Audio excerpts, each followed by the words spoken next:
Hello' everyone, আজি আপোনালোকৰ কাৰণে এটা খুব ধুনীয়া কঁঠালগুটি চাটনি লৈ আহিছোঁ আৰু এইটো মোৰ খুবেই প্ৰিয় এবিধ চাটনি হয় আৰু ভাবিলোঁ আপোনালোকৰ লগতো শ্বেয়াৰ কৰোঁ। তাৰ কাৰণে কঁঠালগুটিখিনি এনেকৈ চাফা কৰি ধুনীয়াকৈ কুকাৰত 3টা হুইচেল দি পেলাই বইল কৰি লৈছিলোঁ আৰু এইখিনি ধুনীয়াকৈ বইল হৈ যোৱাৰ পাছত মই মিক্সিত দি পেলাই গ্ৰাইণ্ডিং কৰি ল'ম।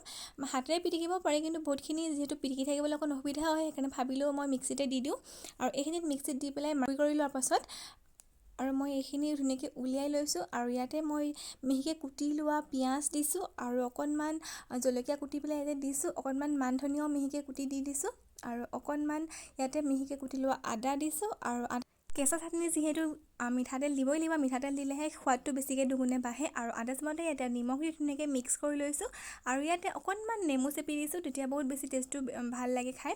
আৰু এতিয়া আমাৰ ধুনীয়াকৈ ৰেডি কৰি ল'লোঁ আমাৰ ভাত সাজ। এতিয়া লগতে আছিলে চিকেন, দালি আৰু কঁঠালগুটি চাটনি, অকণমান তিলৰ চাটনি, এটুকুৰা নেমু। কেনেকুৱা পালে আপোনালোকে প্লেটখন জনাব।